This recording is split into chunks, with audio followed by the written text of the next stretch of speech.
You know, I usually try to stick to TV shows on late to the party, but seeing as The Walking Dead is a popular comic series turned popular TV show that itself has been turned into a brand new video game from Telltale, I figure I might just try my hand at talking about it. The Walking Dead the game is a set of 5 downloadable episodes where the player takes the role of Lee Everett, a high school history teacher as the game starts as being taken to prison for a crime that he may or may not have committed. From there you meet a young girl named Clementine, who saves your life from a zombie attack and who from then on becomes your ward. Players navigate through the game's point-and-click adventure world, solving puzzles, meeting new and colorful survivors, some which may be familiar to you and some that aren't, and of course when the game calls for it, bust some zombie heads. The Walking Dead is a game that claims every choice you make will matter. You can choose your own responses and on more than a few occasions choose who lives and who dies. It's very possible to fail and pick the worst possible response. However, unlike other games like Mass Effect or Heavy Rain,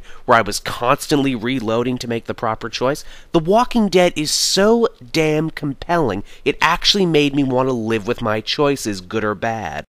It's also probably the only game to make me truly hate myself for some of the decisions I made. Unlike other games, The Walking Dead doesn't keep track of your choices through a morality system. You are your own moral compass, and characters will treat you differently depending on what you say and do. While the game is a side story, free from almost all continuity of the show and comic, familiar characters do indeed make appearances like Glenn and Lily. If you're one of those people who haven't caught the zombie fever yet, don't fret, because The Walking Dead game is perfect for first-timers. One of the strongest things in the game's favor is the writing. It is pure gold. All the characters feel three-dimensional with their own hopes, dreams, and alliances. It was a joy getting to know each and every one of them, even the people who I personally felt were despicable. On the graphics side of things, the game boasts a truly wonderful cel-shaded art style. Notice I say art style. The Walking Dead isn't the kind of game that tries to blow your mind with graphical fidelity or to try to imitate life. No, it has a really good art style, one in line with the comic and one that I thought did a great job. Helping to fully realize these characters is a stellar voice cast. No distracting big names here, just a lot of hard-working video game regulars. Leading the charge is David Fennoy as Lee, who manages to make the character both tough and lovable, with just a twinge of bitter sadness and tragedy to him. It smells like... Manure. manure? Like when a horse plops? Just like that.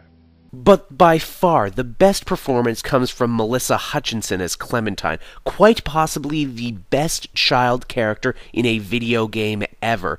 Too often, child characters in games are treated as MacGuffins to be dealt with or puzzles to be solved. Telltale bucks this trend completely by making Clem a living, breathing person who is strong when she needs to be, but is still very much a child who needs to be protected. She is the axis on which this entire game turns, and she could not be better. The game forces you to battle the zombie apocalypse, but the bigger threat is whether or not this girl will be able to overcome growing up in a world that's gone to hell, and how your actions and choices will impact her. You know, unlike some children characters we know who do nothing but cause trouble and bring down bad things until the writers decide to completely flip the script and make them overly super competent. But I digress, I am not here to talk about that. One of the things that sets Walking Dead the game apart from, let's say, Walking Dead the show is that it's not afraid to go to some very dark places and explore themes of how far people will go in a world where the dead walk and life is cheap.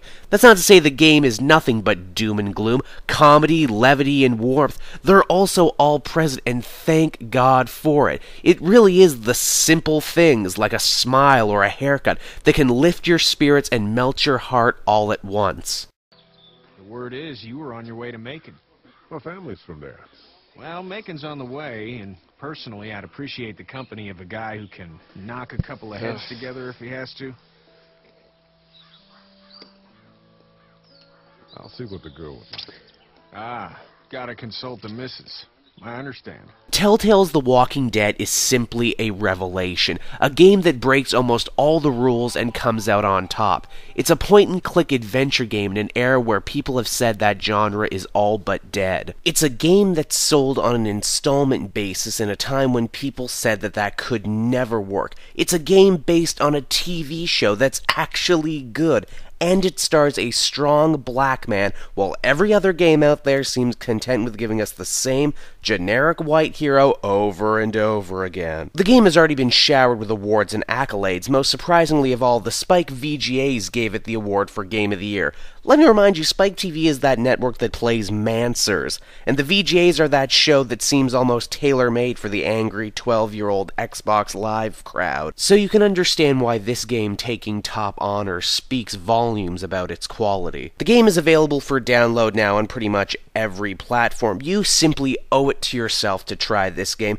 Now I understand it's not going to be for everybody. If you like something more fast-paced and less talky, you might be disappointed, but for everyone else, The Walking Dead cannot be missed. It's a zombie game about human morality, the end of the world, the sanctity of life, and how easily lives can be destroyed, but also how easily they can be saved. So, until the next zombie apocalypse, I'm the DVD Grouch. I was late to the party, but now I'm glad to be here.